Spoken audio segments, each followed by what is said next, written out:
어제부터 나병이 걸렸던 사람이 어떻게 이제 깨끗함을 받았을 때 어떻게 다시 그 공동체로 복귀하느냐, 그 정결함의 그 규례를 이야기를 하고 있습니다.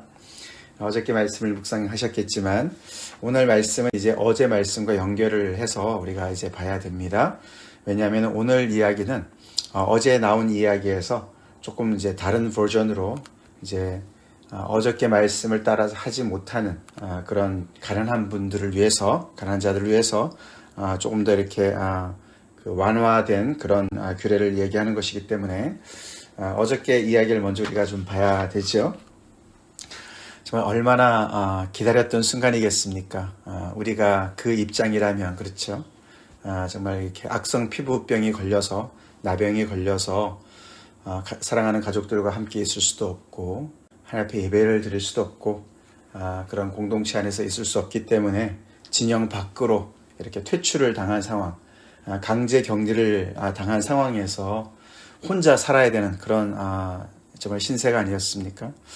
언제나 나을까 얼마나 기도 많이 하고 가족들도 얼마나 애를 쓰고 기도를 많이 했겠습니까?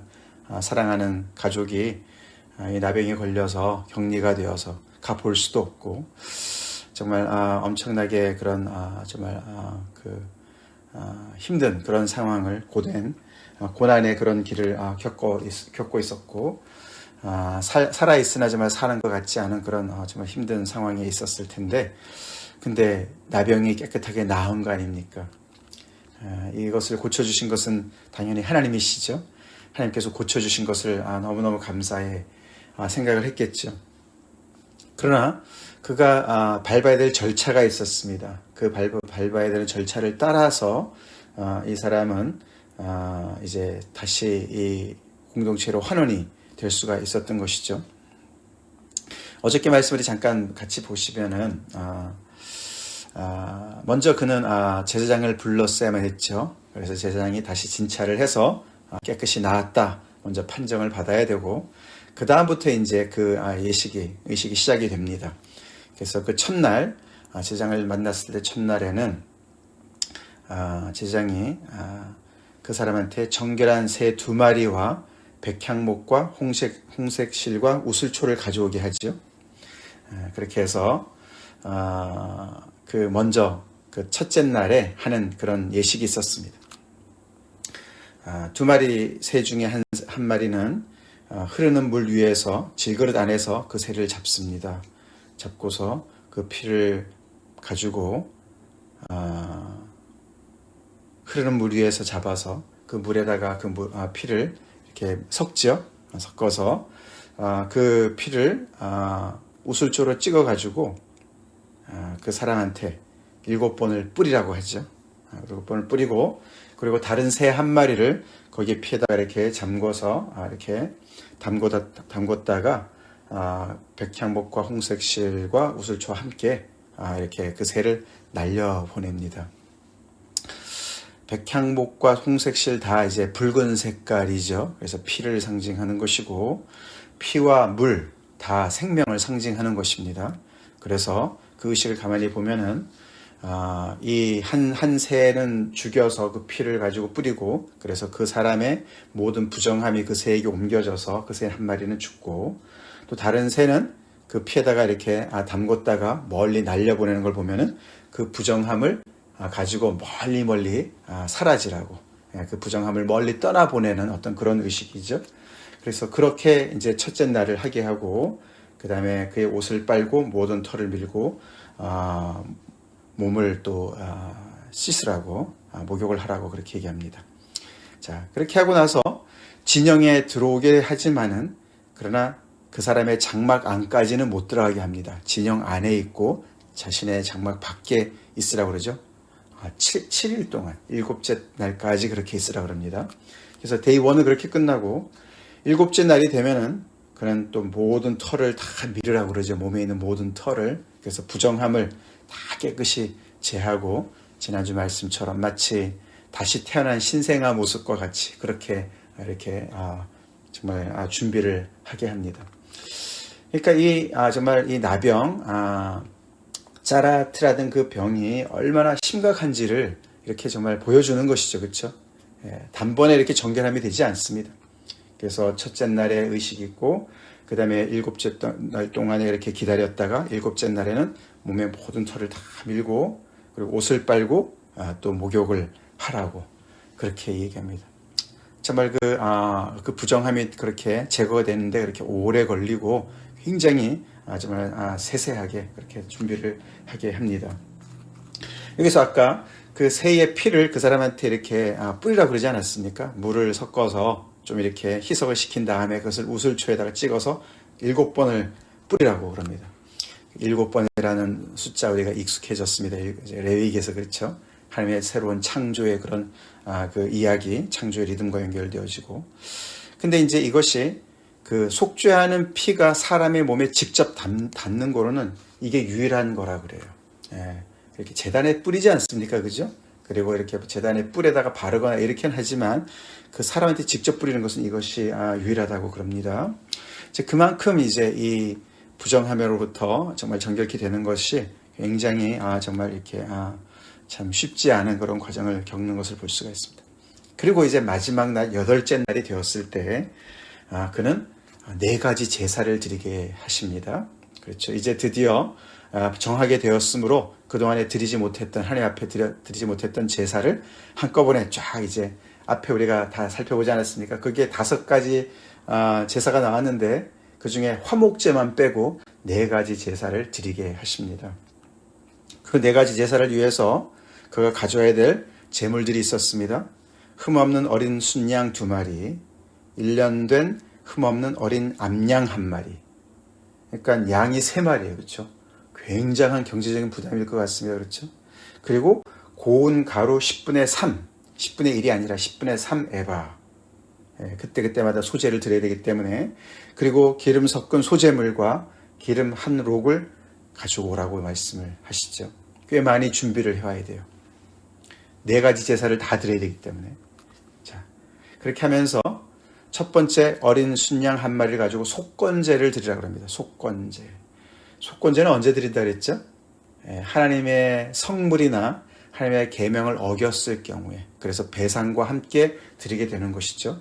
그래서 속건제가 제일 중요한 것 같습니다. 4가지 중에. 그래서 속건제가 12절부터 시작해가지고 어디까지입니까? 18절까지, 4장 18절까지 앞에 자세하게 설명이 나오는 게 속건제예요. 그래서 이 나병 환자가 다시 이렇게 정결함을 받는 제사 중에서 제일 중요한 건 속건제다 우리가 볼 수가 있습니다. 그래서 속건제를 드리고 그 다음에 속죄제를 드리고 번제와 소제를 이렇게 4가지 제사를 차례대로 드리게 됩니다. 그 중에서 속건제를 드릴 때 그 속건제물의 피를 취해서 제사장들에게 했던 것과 똑같이, 제사장 위임식에 했던 것과 똑같이 그 피를 그 정결함을 받을 사람의 오른쪽 귓부리와 여기와 오른쪽 엄지 손가락과 오른쪽 엄지 발가락 끝에 바르라고 얘기를 하는 거예요. 그리고 그 기름, 가져온 기름 중에 일부를 취해서 왼쪽 손바닥에다가 따르고 오른손으로 손가락으로 그것을 찍어서 요 앞에 7번을 그 기름을 뿌리고 그리고 그 남은 기름을 가지고 그 사람의 그 피를 발랐던 오른쪽 귓부리와 오른쪽 엄지손가락과 엄지발가락에 또 바르라고 얘기합니다. 그리고 남은 거는 또 머리에다가 바르라고 그렇게 얘기를 합니다. 굉장히 자세하고 특이한 의식입니다. 그렇죠? 여기서 좀 특이한 것은 또 하나가 뭐냐면은 이 14장에서 보면은 나병 환자라는 단어는 딱 한 번 나오고 그 사람이 이제는 정결함을 받았기 때문에 더 이상 나병 환자가 아니죠. 그래서 그 사람은 어떻게 표현했냐면은 정결함을 받을 자 이렇게 표현을 합니다. 정결함을 받을 자. 그래서 이 정결함을 받을 자 또는 정결함을 받는 자 이런 표현이 8번이나 반복이 돼요. 오늘 우리가 읽은 본문도 14장 후반부도 정결함을 받는 자, 정결함을 받을 자 4번이나 반복을 합니다. 그래서 나병 환자라는 그 타이틀에서 정결함을 받을 자로 옮겨온 거예요. 우리가 코로나 바이러스 확진자, 그죠? 확진자에서 이제 깨끗함을 받는 것과 같은 그런 거랑 연결을 우리가 볼 수가 있겠죠? 그래서 정결함을 받을 자가 얼마나 감사하겠습니까? 그렇죠? 얼마나 감사하겠습니까? 그래서 이렇게 그 속건제를 드리고 속죄제를 드리고 또 번제를 드려야 되기 때문에 3마리의 양을 가져와야 되고, 그래서 굉장히 그것이 경제적인 부담이 된다 할지라도 가능한 사람들은 온 가족이 다 함께, 그렇죠? 협력을 하겠죠, 그렇죠? 그래서 그런 모든 제물을 준비해서 그 제사를 드려서 8째 날 그 모든 제사를 드리고 완전히 이제는 그 복귀를 완전히 이제 가족으로 그 장막 안으로 완전히 복귀를 하게 된 은혜를 입게 되겠죠. 그가 이렇게 예배를 드리면서 얼마나 감격스러웠을까, 그렇죠? 우리가 정말 조금만 생각해봐도 상상이 됩니다, 그렇죠? 그래서 보통 사람들은 흔히 드렸던 그런 예배일 수 있어도 이 사람은 너무너무 드리고 싶어도 드릴 수 없었던 그런 예배가 아니었겠습니까? 그렇죠? 자기가 이제 병에 걸려서, 나병이 걸려서 더 이상 사람 앞에 나올 수도 없고 하나님 앞에 나올 수도 없는 그런 신세가 얼마나 정말 한스러웠겠습니까? 근데 그 모든 것들이 이제는 해결이 되고 정결함을 받았고 이런 모든 8일 동안의 절차를 다 지나서 이제 그가 정말 하나님 앞에서도 이제 정한 자가 되어서 하나님 앞에 마음껏 예배를 드릴 수 있으니 얼마나 감사했겠습니까? 이렇게 3마리의 그런 양을 가지고 올 수 없는 사람들이 꽤 많았을 것 같아요, 그렇죠? 그래서 오늘 본문이 바로 그것을 감당할 수 없는 가난한 사람들인 경우는 말씀을 하시는 거예요. 다시 한번 우리 하나님의 너무나도 자상하신 그런 모습을 보게 되고, 그리고 제물을 많이 드린다고 더 많이 사함을 받고 정함을 받고 그런 게 아닌 것을 알 수가 있습니다, 그렇죠? 하나님께서 각자의 그런 형편에 맞게 그 제물을 조정을 해주시죠. 그래서 가난한 자는 뭐라 그러십니까? 양 대신에 비둘기로 대신할 수 있다고 그랬어요, 그렇죠? 그래서 양이 3마리가 필요했었는데 비둘기 2마리로 대체할 수 있고, 근데 양은 1마리는 적어도 가져오라고 말씀을 하세요. 속건제로 드려야 될 양은 필요하다고 말씀을 하십니다. 그렇죠? 그래서 어린 양, 그 속건제로 드릴 어린 양 한 마리는 꼭 가져야 된다고 얘기를 하세요.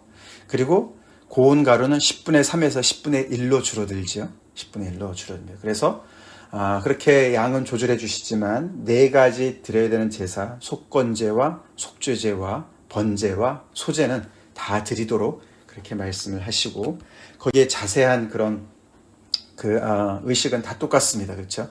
그래서 어린 양의 피를 가지고, 속건제에 그 어린 양의 피를 가지고 그 사람의 오른쪽 귓뿌리와 오른쪽 손가락과 오른쪽 발가락의 끝에 묻히는 그런 의식과, 또 기름을 똑같이 거기에 똑같이 바르는 것과 또 여호와께 뿌리는 것과 그 다음에 나머지를 그 사람의 머리에다가 바르는 이런 모든 것들은 똑같이 이야기를 하십니다. 자, 여기서 이제 우리가 좀 이제 생각을 해볼 만한 것들이 이제 왜 속건제를 이렇게 드리게 하셨을까? 그렇죠? 속건제. 우리가 예를 들어서 속죄제나 또는 번제, 화제, 소제 같은 경우는 그 사람이 하나님 앞에 다시금 이렇게 정말 헌신하고 하나님 앞에 감사의 그런 예배를 드리는 것으로 우리가 생각해 볼 수가 있는데, 속건제는 하나님의 성물에 대해서 아니면 하나님의 어떤 계명에 대해서 어겼을 경우에 드리는 거 아닙니까? 그렇죠? 근데 이 사람이 뭘 잘못해서 이 나병에 걸린 게 아니라고 우리가 봤는데, 그렇죠? 지난주 말씀처럼 거기에 뭐 정하다 부정하다 이런 단어가 그렇게 60번이나 나오지만 13장에 12장에 그렇지만은 뭐 죄라는 단어 한 번도 나오지 않았어요. 그렇죠? 이 사람이 무슨 죄를 져서 이 병에 걸린 게 아닌데, 그럴 수도 있겠지만 다 그런 것이 아닌데 왜 속건제를 드리게 하나, 좀 이제 우리가 이렇게 궁금해집니다. 저도 그래서 많이 좀 찾아봤는데 좀 시원한 설명이 없더라고요. 시원한 설명이 없고 그냥 이럴 것이다 저럴 것이다 이런 설명밖에 없었어요.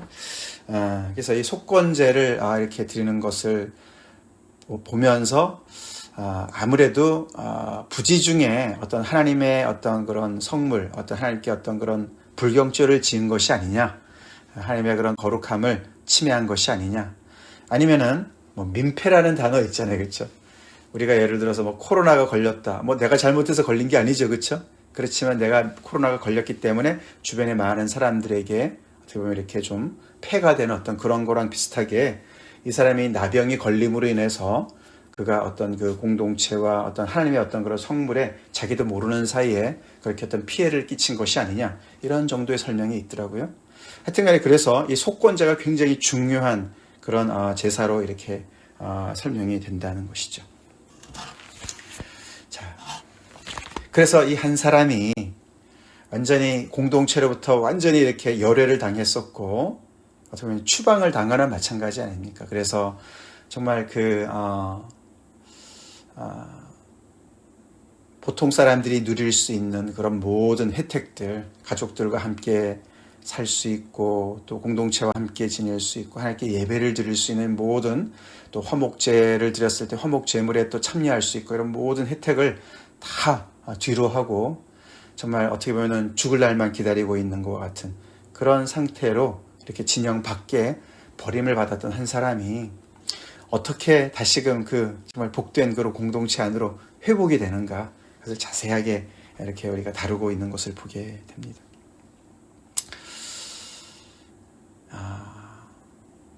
지난주의 말씀처럼 우리는 그런 심정을 좀 알아요. 그렇죠? 특별히 하나님의 약속의 외인으로 살았던 저희들, 그렇죠? 이스라엘 백성들을 측면에서 봤을 때 우리는 할례 받지 않은 사람들입니다. 그렇죠? 하나님의 율법을 받지 않았던 사람들입니다. 하나님의 약속의, 그 축복의 약속의 외인들이었습니다. 바깥의 사람들이었습니다. 그렇죠? 그래서 정말 이방인의 뜰도 있긴 하지만은 정말 하나님 앞에 나갈 수 없었던 그런 사람들이었습니다. 그런 우리들에게 하나님 앞에 나아갈 수 있는 그런 엄청난 그 구원의 길을 예수 그리스도께서 열어놓으셨습니다. 열어주셨어요. 우리가 시편 84편 말씀을 이제 이렇게 이 맥락에서 우리가 좀 보면은 참 더 은혜롭지 않습니까? 그 시편 84편이 만군의 여호와여 주의 장막이 어찌 그리 사랑스러운지요. 내 영혼이 여호와의 궁정을 사모하여 쇠약하며 내 마음과 육체가 살아계시는 하나님께 부르짖나이다. 이 시편 기자는 무슨 일인지 모르지만 이렇게 하나님의 정말 그 장막을, 회막을 또는 성막을 너무너무 정말 사모하고 가기를 원하고 예배를 드리기를 원하는데 못 나가는 거예요. 그 이유가 뭔지, 아니면 어디 포로로 잡혀간 것인지, 병이 들어온 것인지, 아니면 오늘 이 말씀처럼 정말 이렇게 나병 환자의 신세인지 우리가 정확히 모릅니다. 그렇지만 너무너무 하나님 앞에 나가서 예배드리고 싶은 그 마음이 너무 간절한 것이죠. 그래서 이렇게 얘기합니다. 3절에 나의 왕 나의 하나님 만군의 여호와여 주의 제단에서 참새도 제집을 얻고 제비도 새끼들 보금자리를 얻었나이다. 참새와 제비가 너무 부러운 거예요. 그 하나님의 궁정에서 거기서 정말 이렇게 자기 집을 짓고서 거기서 사는 그 새들이 너무 부러운 거예요. 너네가 나보다 낫다. 나도 너무나 하나님 앞에 나가서 예배드리고 싶은데 나는 못 가는데 너희는 거기서 사는구나. 그래서 너무 부러워하면서 주의 집에 사는 자들은 복이 있나이다. 그들이 항상 주를 찬송하리이다. 여러분들 혹시 그렇게 하나님 앞에 나아가서 예배드리고 싶어서 이렇게 정말 열병이 난 것처럼 그런 거 경험해 보신 적이 있으세요? 우리 미국에서 사니까 그렇죠? 우리가 정말 원하는데도 못 나가는 경우 별로 없어요. 막 아프거나 이런 거 빼고는. 그렇죠? 그냥 늘 우리가 하나님 앞에 마음만 먹으면은 정말 하나님 앞에 나가서 예배드릴 수 있는 그런 자유의 나라니까 말이죠. 그러나 지금도 정말 하나님 앞에 나가서 예배드리고 싶어도 못 나가는 그런 많은 사람들이 있습니다. 그렇죠? 병 때문에, 아니면은 정말 그런 주변의 환경이 너무너무 힘들고 어려워서 못 나가는 사람들이 많이 있습니다.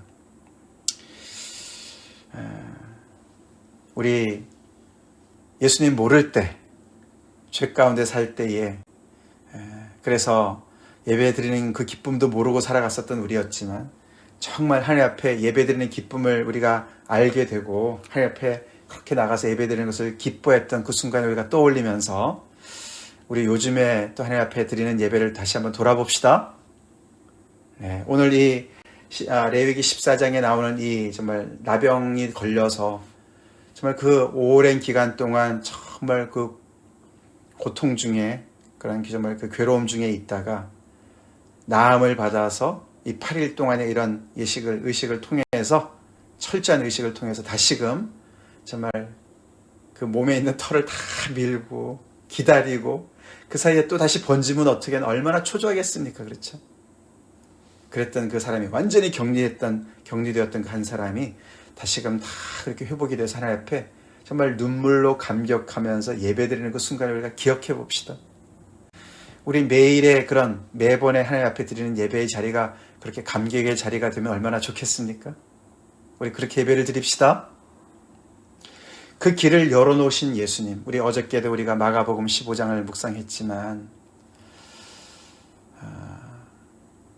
하나님께 아버지께 버림을 받을 정도까지 우리를 위해서 우리가 하나님 앞에 나올 수 있도록 그 예배의 특권의 자리로 나올 수 있도록 그 길을 열어놓으시기 위해서 휘장을 찢으시고 그 길을 열어놓으신 그 주님의 그 놀라우신 은혜를 우리가 가볍게 생각하지 맙시다. 아무나 하나님 앞에 나와서 예배드리는 거 아닙니다.